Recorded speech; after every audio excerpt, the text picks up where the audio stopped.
Hi everyone, and welcome back to Beyond the Shot. Today, I want to have an honest conversation, a real talk about something that happens to almost everyone on a GLP-1 medication, and almost nobody is prepared for. Things typically go like this.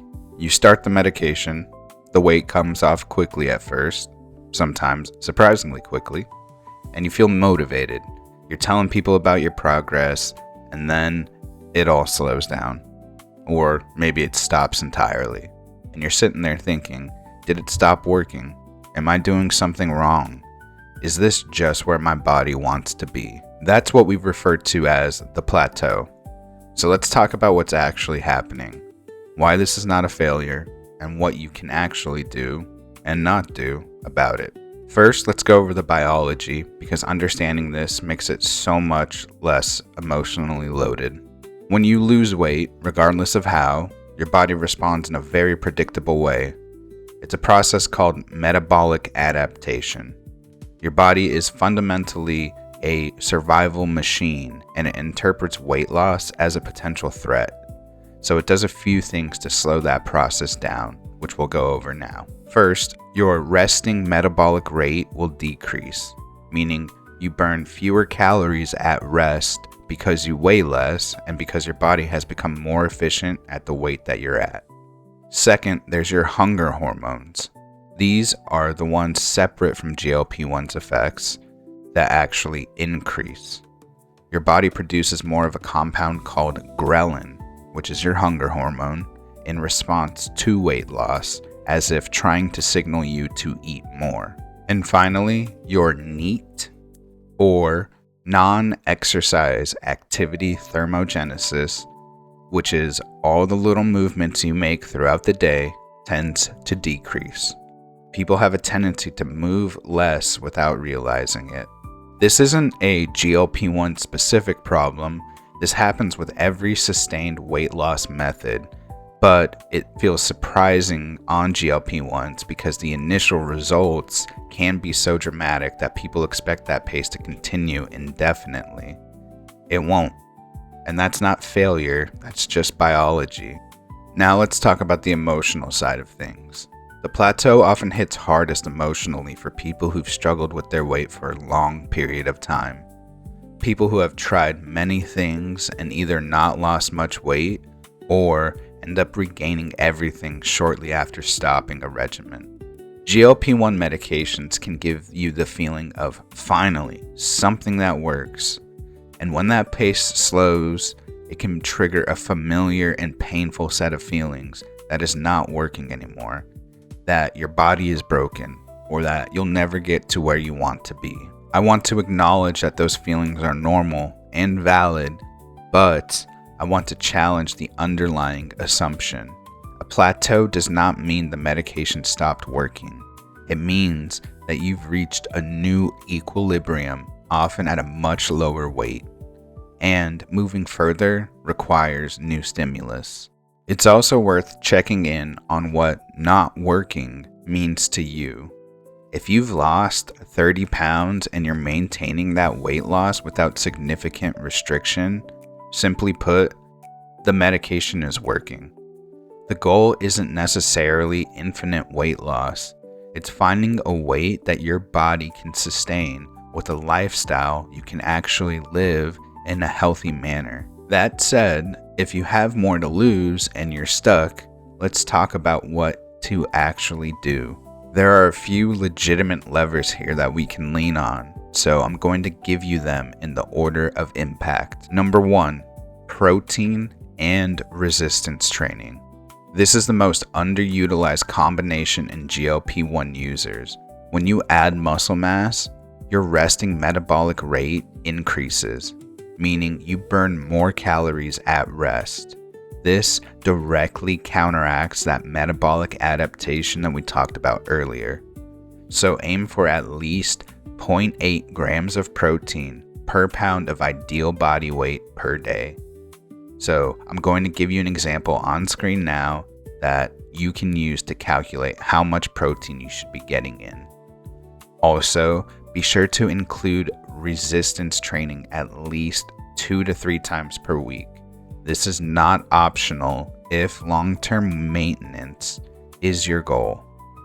We are going to have more on this in a dedicated video later on. Number 2, reassess what you're actually eating. When hunger is suppressed, it's easy to unconsciously eat mostly calorie-dense, low-protein, low-fiber foods because they're easy and palatable. Things like crackers, cheese, soft processed foods. These are common on GLP-1s because they go down easy, but they're not moving the needle nutritionally. So keep a food log. A food log for just 1 week, not forever, just a week, can be eye-opening for most people. So track your protein intake and track your total calories. Number 3, talk to your provider about your dose. If you've been on a stable dose for several months and you haven't reached your target weight, a dose adjustment may be appropriate.